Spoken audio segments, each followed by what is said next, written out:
Baik, bismillahirrahmanirrahim. Assalamualaikum warahmatullahi wabarakatuh. Selamat siang mahasiswa pendidikan biologi semester 1. Di pertemuan hari ini kita melanjutkan materi ya, sistematika invertebrata. Kemarin sampai pada filum pelatih Helminthes kelas Turbellaria, di sini lanjut yaitu kelas Gestoda. Ya, kita bahas karakteristiknya terlebih dahulu. Ya, di sini disebutkan di sini kelas Gestoda in the number is 1,500 spesies. Jadi jumlahnya itu kira-kira ya 1.500 ya spesies gitu. Kemudian example Taenia saginata and Taenia solium. Jadi ada Taenia saginata dan juga Taenia solium. His skin was coated with chitin. Ya, skinnya atau permukaan kulitnya itu diselimuti oleh zat yang disebut dengan zat chitin, sehingga teksturnya itu pasti itu agak kaku ya, main zat chitin. Kemudian can form strand with a length of 2 until 10 meters. Jadi bentuknya itu, panjangnya itu dapat mencapai 2 sampai dengan 10 meter. Ya, bisa kita bayangkan ya, panjang sekali itu ya, dan itu hidup sebagai parasit dalam tubuh organisme. Kita bahas general morfologi. Ya, non-ciliated tegumen composed of glycoprotein. Nah, inilah yang membedakan antara kelas Turbellaria dengan kelas Gestoda ini, yaitu pada epidermisnya yang tidak bersilia. Ya, sering disebut dengan tegumen. Kalau di Turbellaria itu kan epidermisnya itu kan memiliki silia. Ini kalau di sini tidak memiliki silia. Kemudian the anterior region is called a scolex, often armed with sucker and hooks. Jadi di anteriornya, di bagian depan kepala, daerah situ, itu disebut dengan scolex. Ya, jadi disebut bukan kepala, bukan juga sepal, bukan, tetapi disebut kepalanya itu adalah scolex. Kemudian sering juga dilengkapi dengan penusuk dan juga penghisap. Itu karena sifatnya organisme dari Gestoda ini adalah parasit dia. Maka di dalam kepalanya, skoleknya itu ada sucker, penusuk dan penghisap. Ya, sucker and hooks ya. Kemudian extending from the neck is a series of proglottids. Jadi di dalam lehernya ya, dia itu memanjang gitu ya. Itu disebut dengan proglottid. Nah, contain the sex organs and eggs, no digestive system. Jadi di dalam proglottid itu, kita lihat di dalam gambar, proglottid itu ya ini. Ya. Dia itu mengandung sel kelamin ya, dan juga telur di situ. Tetapi tidak terdapat sistem pencernaan di situ. Kemudian mature eggs released through an opening in the proglottid or leave the host when the proglottid are separated from the main body of the worm. Jadi mature egg, telur yang sudah matang dewasa, dia akan dilepaskan gitu ya melalui proglottid yang terbuka ya, through an opening in the proglottid or leave the host when the proglottid are separated from the main body of the worm. Atau juga telur yang sudah dewasa ini itu dapat dilepaskan ketika proglottid itu lepas dari tubuh utamanya, ya, separated from the main body. Jadi lepas dari tubuh utamanya.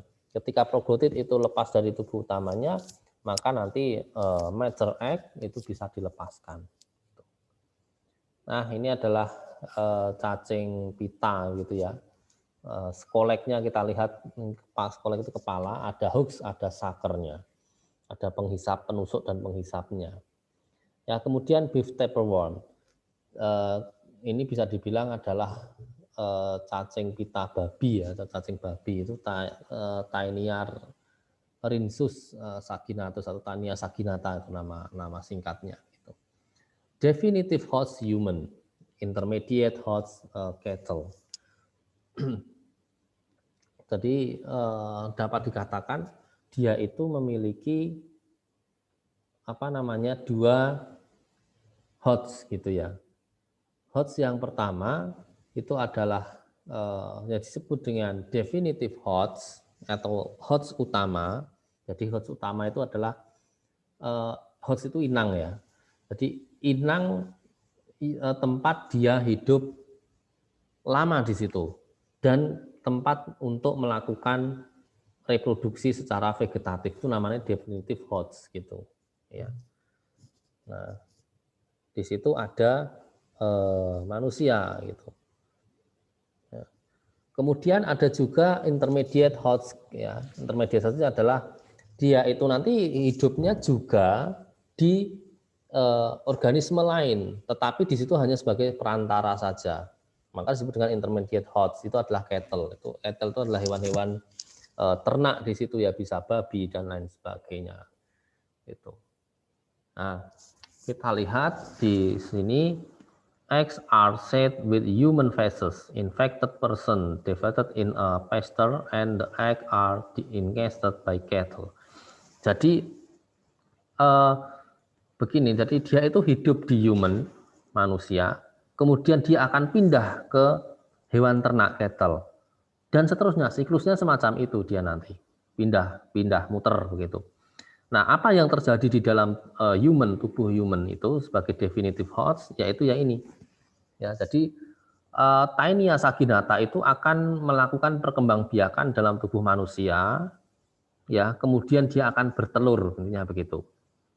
Nah, telur itu akan keluar dari tubuh manusia melalui feses. Nah, nanti feses ini ya akan menular ya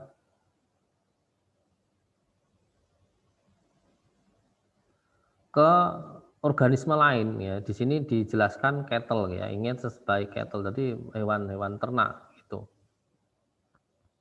Kemudian eggheads giving rise to oncosphere larva. Jadi larva oncosphere ini nanti akan telurnya nanti akan menetas dan nanti akan menjadi oncosphere larva atau larva oncosphere.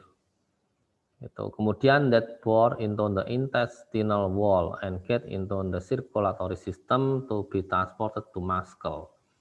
Jadi dia itu akan menembus dinding dari pencernaan usus ya, intestinal wall itu dinding usus, dan kemudian nanti akan masuk pada sistem sirkulasi darah. Kemudian dari sistem sirkulasi darah itu akan mengalir, kemudian akan diantarkan ke dalam otot.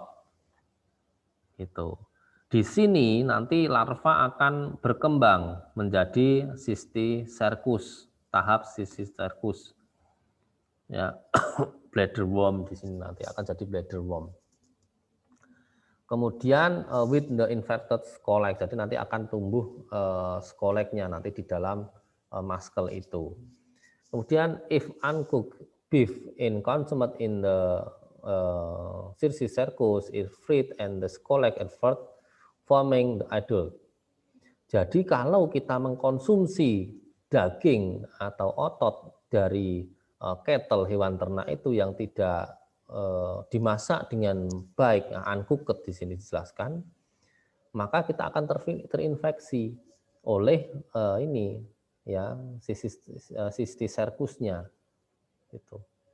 Nah, ketika terkonsumsi oleh itu, maka nanti dalam tubuh manusia akan berkembang ya, cysticercus ini akan menjadi hewan, akan berkembang menjadi cacing dewasa. Gitu. Di situ nanti namanya cacing dewasa karena dia hidup di human, tubuh manusia yang sebagai definitive host, maka dia akan berkembang di situ. Berkembang dan berkembang biak. Nah, kalau di cattle dia tidak bisa berkembang biak karena dia hanya sebagai intermediate host gitu ya. Intermediate host itu ya host sementara saja. Yang jelaskan tadi. untuk perkembangbiakan larva saja. Ya, kalau di intermediate host cattle ini, di hewan ternak ini dia akan seperti ini yang di poin 2 sampai dengan poin 3, 4 ini yang terjadi di intermediate itu ini. Jadi telurnya nanti masuk di situ di dalam tubuh hewan ternak, misalkan babi gitu ya. Kemudian nanti akan berubah menjadi larva onkosfer. Ya, kemudian larva onkosfer akan menembus dinding intestinal, dinding usus. Kemudian akan masuk dalam sistem peredaran darah dan diantarkan dalam usus. Nah, di dalam otot maksudnya muscle. Kemudian kalau sudah masuk dalam muscle ini, maka larva itu akan berkembang menjadi cysticercus. Nah, kalau hewan itu sudah mengandung cysticercus di dalam ototnya, nah itu kalau dikonsumsi manusia bahaya kalau tidak dimasak dengan baik. Gitu ya. Nah, nanti ya ini symptoms includes loss of weight, chronic indigestion, dan diarrhea. Jadi nanti ketika kita mengkonsumsi ya uncooked beef gitu ya, daging yang tidak dimasak dengan baik, bisa jadi nanti akan mengalami penurunan berat badan, loss of weight, kemudian chronic indigestion, jadi penyakit pencernaan yang kronis gitu ya, kemudian juga bisa menyebabkan diare. Nah, ini kira-kira struktur tubuh ya, anatomi dari Taenia saginata tadi ya. Ada skolek itu kepalanya, kemudian ada penghisap, ada lehernya, ada proboscis ya, proboscis itu ya ini ya. Nah, ini proboscis ini. Nah, kemudian ini life cycle of Taenia, ya baik itu Taenia saginata maupun Taenia solium. Ya, di situ kita lihat hidupnya itu di 2 inang, yaitu inang definitif yaitu manusia dan juga inang perantara atau intermediate host ya, itu bisa nanti melalui babi ataupun hewan ternak yang lainnya ya, seperti sapi, kerbau begitu. Nah, kita kan nanti kalian bisa membaca ini ya. Nah, intinya itu manusia itu bisa tertular itu melalui daging dari yang terinfeksi itu ya. Karena di daging itu kan mengandung larva cysticercus tadi. Nah, kemudian nanti dia akan masuk di nah ini cysticercus grow into an adult ya. Kemudian sexually reproduction tapeworm in small intestine. Jadi ketika sudah masuk dalam tubuh manusia, kemudian dia akan berkembang biak gitu ya, secara seksual begitu. Berkembang biak secara seksual kan nanti akan menghasilkan anakan itu ya, menghasilkan telur gitu. Nanti hidupnya itu adalah di small intestine, di usus kecil di situ. Ya, usus halus ya. Kemudian nanti ya, telurnya itu akan keluar bersama feses karena dia kan di usus ya. Nah, kemudian di usus nanti akan dikeluarkan bersama feses manusia. Nah, feses manusia nanti kalau terkontaminasi oleh rumputan misalnya atau makanan dari cattle hewan ternak itu, nah itu bahaya nanti dia akan masuk pada hewan ternak itu sebagai host intermediate, host sementara. Nanti larvanya akan berkembang ya, tapi di dalam intermediate ini dia tidak akan melakukan seksual reproduction ya, tidak akan melakukan perkembangbiakan seksual karena dia hanya di dalam intermediate hanya berkembang larvanya saja menjadi larva dewasa. Nah, kira-kira begitu ya. Nah, kemudian ini juga daur hidup dari salah satu contoh selain Taenia, yaitu adalah Dipotrichocephalus latus gitu ya. Nah, di sini kita lihat ya, inang utamanya adalah tetap tubuh manusia di situ ya, human host definitifnya gitu. Ya, prinsipnya hampir sama dia. Cuma di intermediate host-nya itu tidak lagi hewan ternak tetapi ikan di situ. Karena ya dia bisa hidup berkembang berkembang larvanya itu di tubuh ikan. Oke. baik itu kelas Kestoda ya, sudah selesai untuk melatih Helminthes, saya lanjutkan untuk Nematelminthes.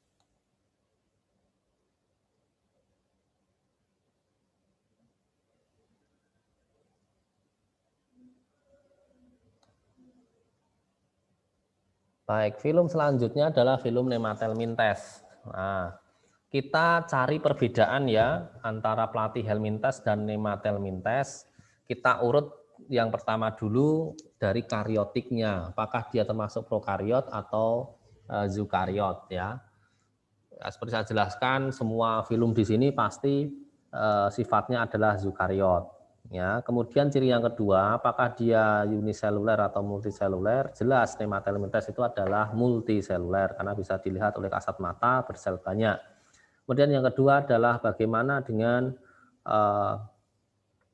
blastiknya gitu ya. Nah, Nematelminthes ini termasuk tripoblastik.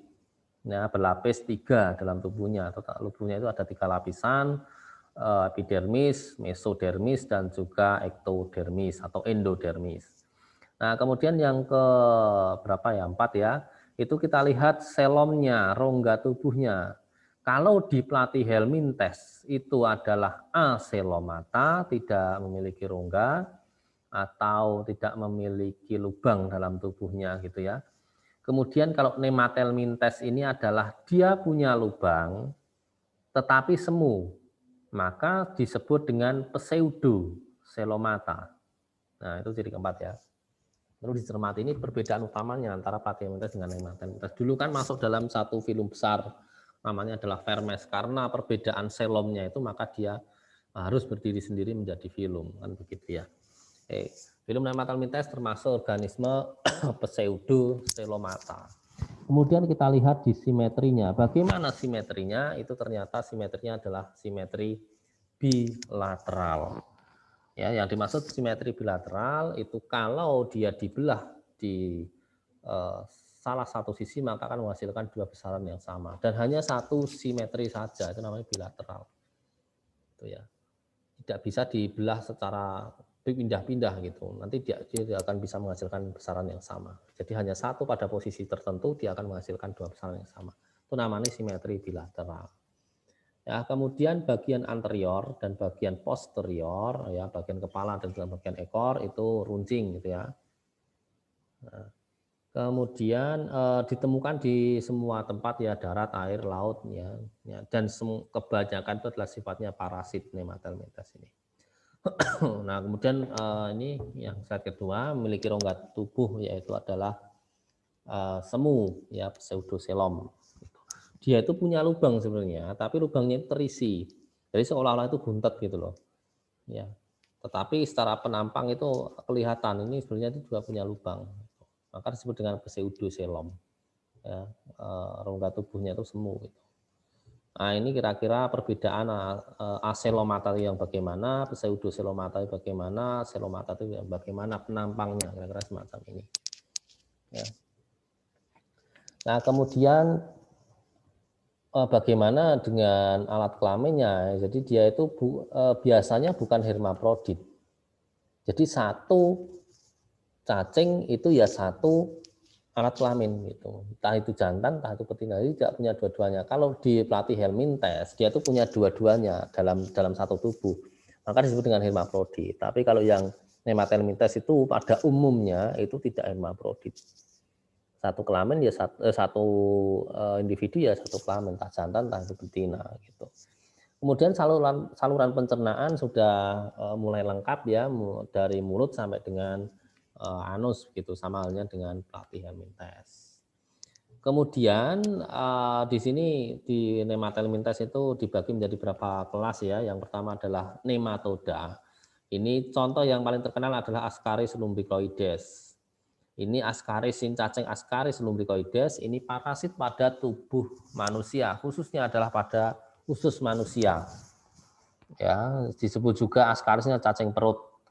Ini bukan hermafrodit, kemudian reproduksinya secara seksual, artinya terjadi peleburan antara jantan dan betina.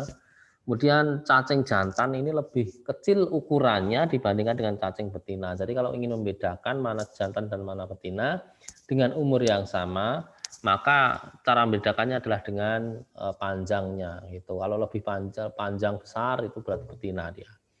Kemudian memiliki panjang bervariasi ya, ini bisa kita lihat ya 31 cm sampai dengan 49 cm. Bisa kita bayangkan ya. Ukuran cacing 30 cm hidup di dalam tubuh manusia, di dalam usus. Nah, itu kan mengerikan ya. Nah, kemudian infeksi cacing askaris ini menyebabkan penyakit askariasis. Umumnya menyerang pada anak-anak ya. Ya kalau punya anak-anak itu ya kalau tidak menjaga kebersihan ya nanti rawan terkena ini askaris ini. Kemudian infeksi itu bisa melalui makanan atau minuman yang mengandung larva atau telur dari ini. Ya. Nah, ini gambar ya dari cacing gitu, baik itu cacing apa namanya? Dewasa apa jantan maupun betina gitu. Nah, dari sini bisa kita lihat perbedaannya selain pada panjangnya itu di jantan itu juga pada salah satu ujungnya itu melungker semacam ini. Kalau pada betina itu tidak melungker gitu. Nah, itu perbedaannya salah satunya. Nah, kemudian ini yang penting juga siklus hidup dari askaris. Kita lihat dari yang pertama dulu. Dari askaris dewasa itu hidup di usus halus manusia. Kemudian telurnya nanti akan keluar bersama feses, kemudian telur berkembang menjadi embrio. Nah, kemudian manusia tertular telur askaris itu melalui mulut. Nah, telur menetas menjadi larva di usus halus, ya kemudian larva keluar dari usus halus bermigrasi ke jantung dan paru-paru. Ya dari paru-paru masuk ke faring atau kerongkongan, kemudian masuk kembali ke saluran pencernaan, kemudian tumbuh dewasa di usus halus. Jadi manusia itu intinya tertular dari feses gitu. Jadi misalkan feses orang lain yang mengandung telur itu kemudian terinjak, maka dia akan masuk gitu. Ya terinjak atau ya dia apa namanya terkena makanan ataupun kena tangan dan sebagainya gitu ya sehingga nanti masuk dalam mulut gitu. Nah ternyata larva yang itu masuk dalam manusia itu tidak langsung menuju ke usus sebagai habitatnya, tetapi dia berputar dulu masuk ke paru-paru, ke jantung dulu, kemudian paru-paru, kemudian baru masuk ke usus gitu.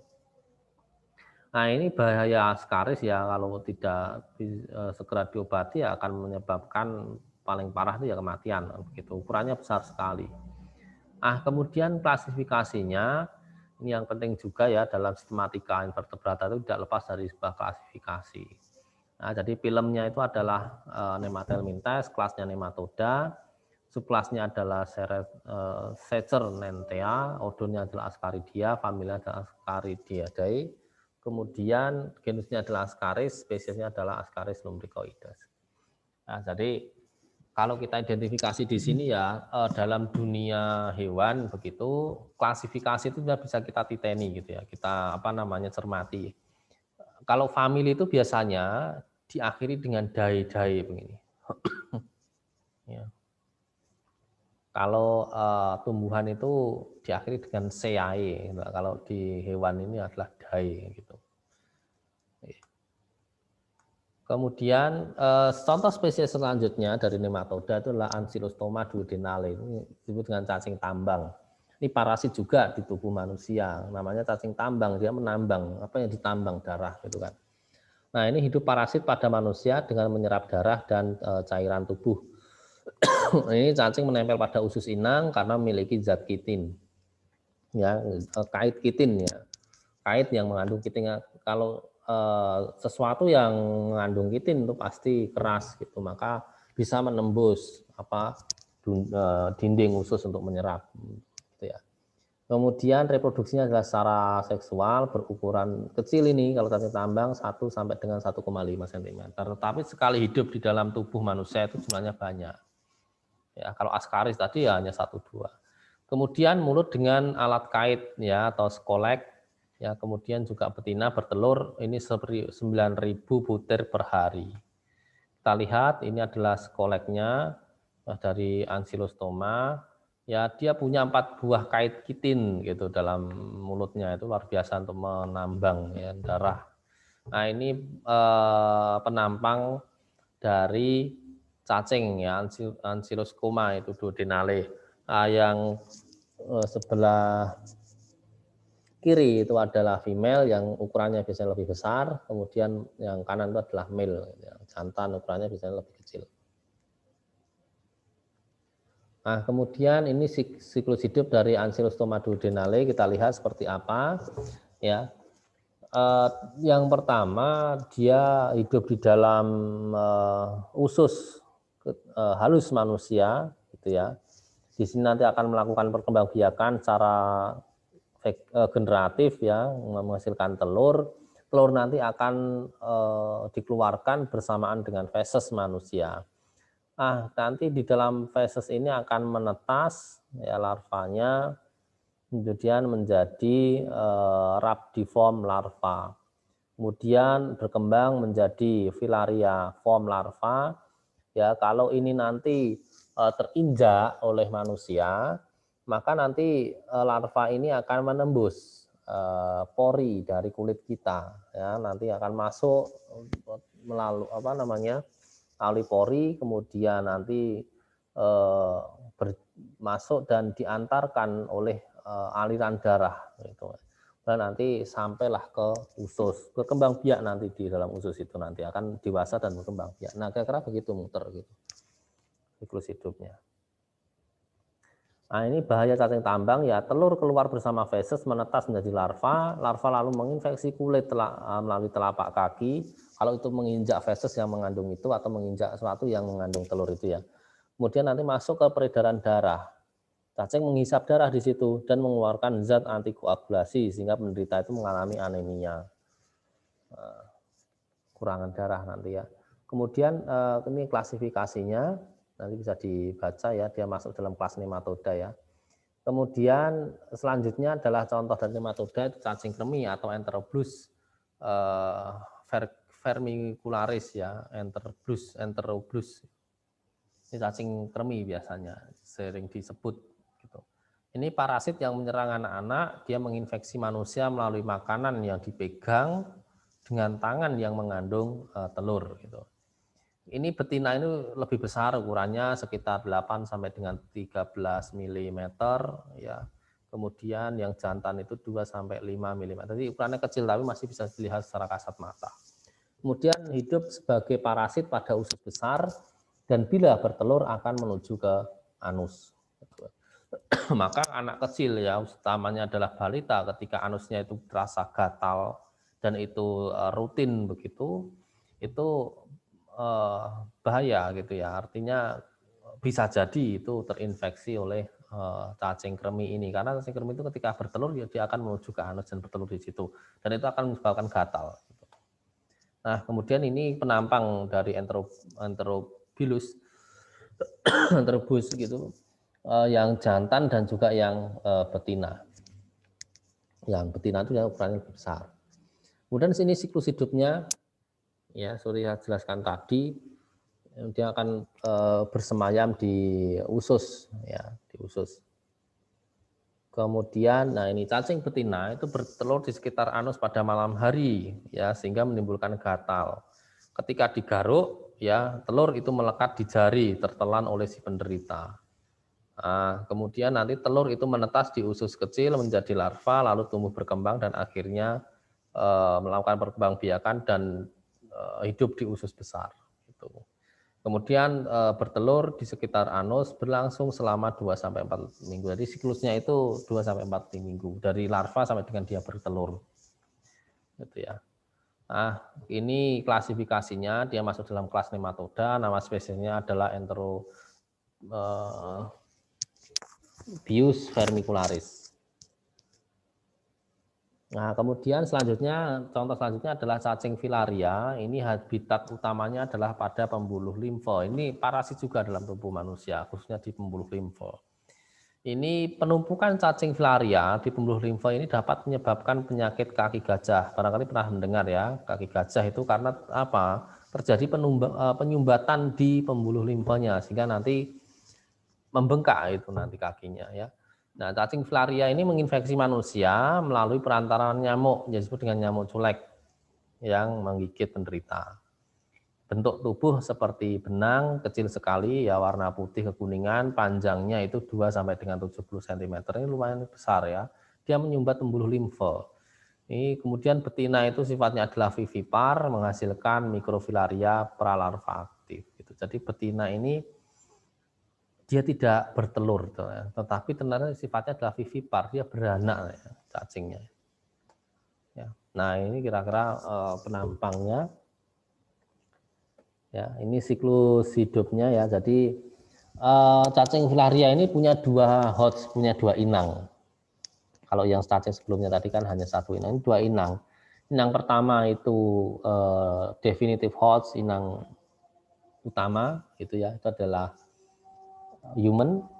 Kemudian ada juga intermediate host, yaitu adalah nyamuk, ya, inang perantara namanya.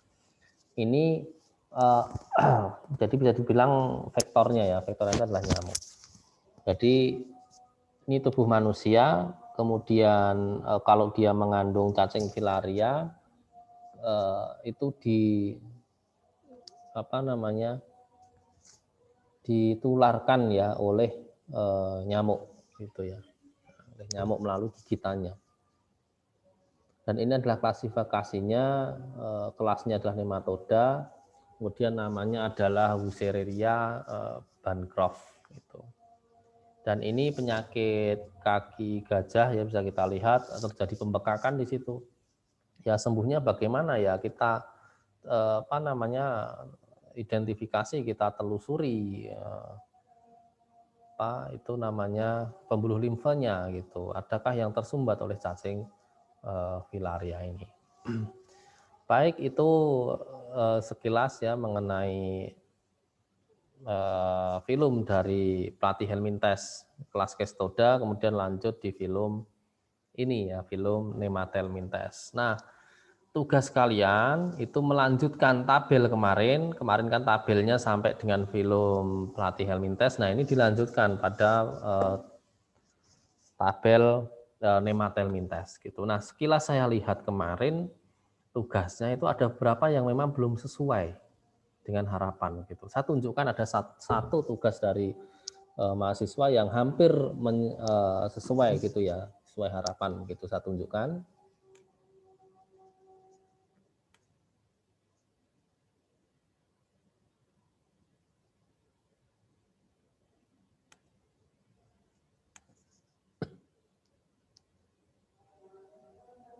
Nah, ini salah satu tugas perbedaan ya. Saya tidak tahu ini punya siapa, ini punya Mbak Vicky. Ini hampir mirip, hampir baik gitu ya perbedaan. Jadi perbedaan ciri film ya dari Protozoa, Porifera, Coelenterata, Platymethes nanti tambahi satu lagi yaitu Nemathelminthes. Itu kalau bisa nanti dibuat landscape dengan apa-apa ya. Nah, dalam membedakan film itu yang seperti saya jelaskan, lihat dulu kariotnya gitu ya. Lihat dulu kariotnya. Di sini sudah benar, eukariot. Kemudian lihat dulu, kemudian selanjutnya adalah selulernya. Apakah dia bersel satu atau bersel banyak? Ini sudah benar. Protozoa itu uniseluler, lainnya adalah multiseluler. Kemudian selomnya. Nah, kita lihat di sini agak sedikit keliru ini ya. Protozoa ini kosongi saja karena dia tidak tidak termasuk aselom maupun pseudo maupun selomata gitu ya. Jadi kosongi saja. Kemudian porifer ya, porifer itu termasuk dia bisa dikatakan tidak punya gitu ya, atau dikosongi saja karena ada yang mengatakan itu ya dia tidak punya, kemudian juga susah digolongkan dalam kategori mana untuk selomnya, maka dikosongi saja ini. Kemudian Coelenterata, nah ini kok termasuk selom ya, dia memang berongga, tapi rongga itu bukan selom yang dimaksud selom gitu. Maka di sini bukan selomata tetapi aselomata. Nah, kemudian pelatih Helminthes ini juga keliru. Pelatih Helminthes itu termasuk aselomata, tidak berselom. Kok di sini tulis selomata gitu ya. Ini perlu direvisi. Kemudian dilihat dari blastiknya. Oke, di sini monoblastik. Hanya satu lapis saja. Kemudian di sini porifera juga dipoblastik. Lapisannya ada 2 ya, kemudian solentara juga dipoblastik. Kemudian pelatih Helminthes baru tripoblastik. Ya, plastiknya ada 3 lapisannya. Kemudian protozoa asimetris, betul, porifera ini adalah radial, solenterata asimetri adalah radial. Kemudian pelatih Helminthes itu juga radial ya. Oh, sebentar, ini kalau pelatih Helminthes ini dia sepertinya tidak radial dia. Ya, dia itu bilateral gitu. Nanti dicek lagi. Ya, pelatih Helminthes kan contohnya adalah planaria, saya ingat itu. Itu bukan radial itu. Ya. Ini keliru ini. Ya. Nah, kemudian setelah ciri kelima, ya, maka kita lihat ciri khususnya, ya, atau khasnya, kekhasannya dari namanya, Kalau protozoa dia tidak punya, ya. Nah, yang sini, yang porifera itu punya ciri khas yang dari namanya bisa kita lihat, yaitu adalah hewan berpori. Dia memiliki pori dalam tubuhnya, maka tambahin nanti di sini. Kemudian Solenterata dia punya soilen, soilem itu rongga. Rongga bukan selom ya, rongga beda dengan yang selom sini. Yang maksud rongga itu adalah dia itu tubuhnya kayak semacam bercekung gitu ya dalam tubuhnya. Maka soilom itu ciri khasnya adalah tubuhnya berongga itu ciri khasnya. Kalau selomnya dia termasuk aselomata. Oke, ciri khasnya ketemu. Kemudian pelatih Helminthes. Ciri khasnya apa? Ya, dari namanya kita lihat, bisa kita lihat, yaitu platy, flat. Ya, maka bisa dikatakan ini termasuk cacing yang bentuknya adalah flat, ya memipih gitu. Nanti tambahi. Nah, nanti ada platy Helminthes, kemudian Nematelmintes itu bentuknya semacam kayak gilik, ya gilik atau ya ada yang memita juga. Itu. Nah, kemudian nanti ciri selanjutnya itu adalah terkait dengan reproduksinya bagaimana. Ya, dia apakah bisa seksual atau bisa aseksual dan lain sebagainya dijelaskan di sini. Setelah reproduksinya, maka ciri selanjutnya untuk film itu adalah pencernaannya. Bagaimana pencernaannya? Nah, nanti dijelaskan di situ. Nah, gitu ya. Minimal itu. Kemudian ada juga sistem ekskresi kalau perlu ya, ekskresi pengeluaran itu bagaimana? Ya, punyakah dia organ ekskresi dan lain sebagainya. Oke. Dari rata-rata tugas itu yang paling mendekati yang punyanya Mbak Vicky ini ya. Ini tinggal nambahin dan tinggal direvisi. Yang lainnya itu belum sistematis sesuai dengan apa yang saya jelaskan gitu. Oke. Nanti silahkan dikerjakan ditambahi ya. Apa namanya? tabel bawah kolom sebelahnya yaitu kolom Nematelmintes di situ. Ya, silakan nanti dikerjakan, dikumpulkan maksimal besok siang ya. Besok siang nanti saya upload di tugasnya saya upload di Edmodo gitu, oke. Begitu. Kemudian saya sampaikan juga kalau bisa nanti minggu ini ada 2 kali pertemuan ya.